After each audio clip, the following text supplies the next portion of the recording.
सोनं खरेदी करू नका, पेट्रोल कमी वापरा या पंतप्रधान मोदींच्या आवाहनाला पुणेकरांनी सकारात्मक प्रतिसाद दिल्याचं पाहायला मिळते. पण त्यासाठी सार्वजनिक बस सेवा देखील तितकीच सक्षम असावी अशी माफक अपेक्षा पुणेकरांनी व्यक्त केली आहे. पाहूया.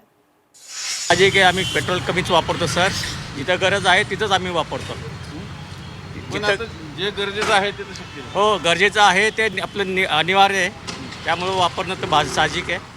सोनं नाहीतरी सामान्य माणसाच्या आवाक्याच्या बाहेरच गेलेलं आहे. त्याचा काही विषय नाही. आणि राहिला पेट्रोल आणि गॅसचा डिझेलचा, तर तेवढी तुमची पब्लिक ट्रान्सपोर्ट बी कनेक्टिव्हिटी पाहिजे ना. नाही तर पर्याय शेवटी गाडीचाच राहतो. सगळ्यांनी मिळून तो थोडाफार प्रमाणात तरी फॉलो केला पाहिजे असं माझं मत आहे.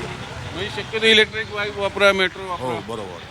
कॉमन जे आहेत सगळ्या दुसरं सोनं खरेदी करणं का हे एक थिंकिंग. सोनं माझा वैयक्तिक विचार आहे. मी कधी सोनं खरेदी करत नाही. पेट्रोल कमी वापरा असं होऊ शकत नाही. जसं आता माणसाला प्रत्येकाला घर आवश्यकच आहे. जसं अन्न वस्त्र निवारा जसं आहे तसंच आपलं गाडी चालवल्याशिवाय आपल्याला पैसे मिळणार नाही, जेवण होणार नाही. त्याशिवाय पेट्रोल तर गरजेचंच आहे. तरी पण आम्ही आव्हान पाळण्याची आम्ही पूर्ण प्रयत्न करतो. काय साहेब आता भाव बी वाढले जास्त, त्यामुळे काय परवडत नाही काय नाही.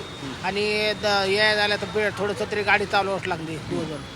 गरज आहे माहिती. हो, थोडं तरी गाडी चालवाच लागणार. पण महिला सोनं खरीदणं बंद करणार हे थोडंसं अवघड अवघड आहे. हो. भाव एवढा आहे सध्या, त्यानुसार तर आपण तेच केलं पाहिजे. आणि पेट्रोल इंधनाचं तर आपल्याला माहितीच आहे की तुटवडा आहे, म्हणून कमी वापरा.